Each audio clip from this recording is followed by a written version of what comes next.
আজি যদি আমি কেইটামান বছৰৰ আগলৈকে উভতি চাওঁ, অসমত আমি ৰাতিপুৱা দেখিছিলো বন্দুক, গুলী আৰু বোমৰ শব্দ।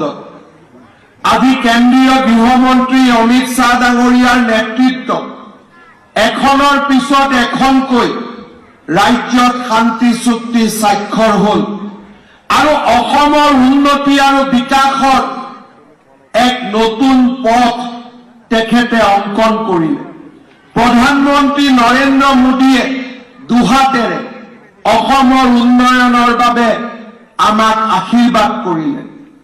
যোৱা কালি ৰিজাৰ্ভ বেংক অৱ ইণ্ডিয়াই তেওঁলোকৰ অৰ্থনৈতিক সমীক্ষাত অসমক ভাৰতৰ ভিতৰতে ফাষ্টেষ্ট গ্ৰয়িং ইকনমি হিচাপে আমাক সম্পূৰ্ণৰূপে মৰ্যাদা প্ৰদান কৰিছে। আজি ই এক নৱজাগ্ৰত অসম। এই প্ৰধানমন্ত্ৰী নৰেন্দ্ৰ মোদী ডাঙৰীয়াৰ নেতৃত্বতে চৰাইদেউ মৈদামে বিশ্ব ঐতিহ্যৰ স্বীকৃতি পালে। প্ৰধানমন্ত্ৰী নৰেন্দ্ৰ মোদী ডাঙৰীয়াৰ নেতৃত্বতে অসমীয়া ভাষা ধ্ৰুপদী ভাষালৈ ৰূপান্তৰ হ'ল। আজি যদি আমি কেইটামান বছৰৰ আগলৈকে উভতি চাওঁ, অসমত আমি ৰাতিপুৱা দেখিছিলো বন্দুক, গুলী আৰু বোমৰ শব্দ। আজি কেন্দ্ৰীয় গৃহমন্ত্ৰী অমিত শ্বাহ ডাঙৰীয়াৰ নেতৃত্বত এখনৰ পিছত এখনকৈ ৰাজ্যত শান্তি চুক্তি স্বাক্ষৰ হ'ল আৰু অসমৰ উন্নতি আৰু বিকাশৰ এক নতুন পথ তেখেতে অংকন কৰিলে। প্ৰধানমন্ত্ৰী নৰেন্দ্ৰ মোদীয়ে দুহাতেৰে অসমৰ উন্নয়নৰ বাবে আমাক আশীৰ্বাদ কৰিলে। যোৱা কালি ৰিজাৰ্ভ বেংক অৱ ইণ্ডিয়াই তেওঁলোকৰ অৰ্থনৈতিক সমীক্ষাত অসমক ভাৰতৰ ভিতৰতে ফাষ্টেষ্ট গ্ৰয়িং ইকনমি হিচাপে আমাক সম্পূৰ্ণৰূপে মৰ্যাদা প্ৰদান কৰিছে। আজি ই এক নৱজাগ্ৰত অসম। এই প্ৰধানমন্ত্ৰী নৰেন্দ্ৰ মোদী ডাঙৰীয়াৰ নেতৃত্বতে চৰাইদেউ মৈদামে বিশ্ব ঐতিহ্যৰ স্বীকৃতি পালে।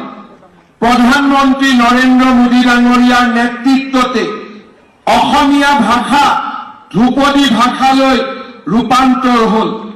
আজি যদি আমি কেইটামান বছৰৰ আগলৈকে উভতি চাওঁ, অসমত আমি ৰাতিপুৱা দেখিছিলো বন্দুক, গুলী আৰু বোমৰ শব্দ। আজি কেন্দ্ৰীয় গৃহমন্ত্ৰী অমিত শ্বাহ ডাঙৰীয়াৰ নেতৃত্বত এখনৰ পিছত এখনকৈ ৰাজ্যত শান্তি চুক্তি স্বাক্ষৰ হ'ল আৰু অসমৰ উন্নতি আৰু বিকাশৰ এক নতুন পথ তেখেতে অংকন কৰিলে। প্ৰধানমন্ত্ৰী নৰেন্দ্ৰ মোদীয়ে দুহাতেৰে অসমৰ উন্নয়নৰ বাবে আমাক আশীৰ্বাদ কৰিলে।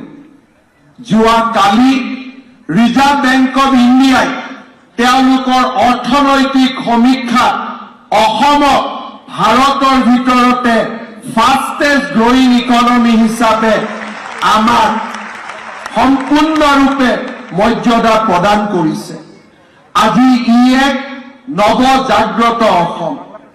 এই প্ৰধানমন্ত্ৰী নৰেন্দ্ৰ মোদী ডাঙৰীয়াৰ নেতৃত্বতে চৰাইদেউ মৈদামে বিশ্ব ঐতিহ্যৰ স্বীকৃতি পালে।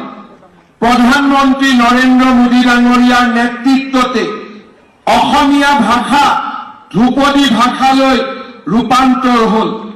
আজি যদি আমি কেইটামান বছৰৰ আগলৈকে উভতি চাওঁ, অসমত আমি ৰাতিপুৱা দেখিছিলো বন্দুক, গুলী আৰু বোমৰ শব্দ। আজি কেন্দ্ৰীয় গৃহমন্ত্ৰী অমিত শ্বাহ ডাঙৰীয়াৰ নেতৃত্বত এখনৰ পিছত এখনকৈ ৰাজ্যত শান্তি চুক্তি স্বাক্ষৰ হ'ল আৰু অসমৰ উন্নতি আৰু বিকাশৰ এক নতুন পথ তেখেতে অংকন কৰিলে। প্ৰধানমন্ত্ৰী নৰেন্দ্ৰ মোদীয়ে দুহাতেৰে অসমৰ উন্নয়নৰ বাবে আমাক আশীৰ্বাদ কৰিলে।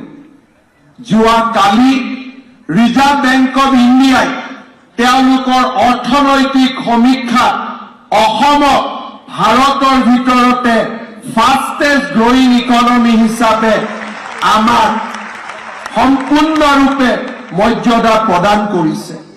আজি ই এক নৱজাগ্ৰত অসম। এই প্ৰধানমন্ত্ৰী নৰেন্দ্ৰ মোদী ডাঙৰীয়াৰ নেতৃত্বতে চৰাইদেউ মৈদামে বিশ্ব ঐতিহ্যৰ স্বীকৃতি পালে। প্ৰধানমন্ত্ৰী নৰেন্দ্ৰ মোদী ডাঙৰীয়াৰ নেতৃত্বতে অসমীয়া ভাষা ধ্ৰুপদী ভাষালৈ ৰূপান্তৰ হ'ল।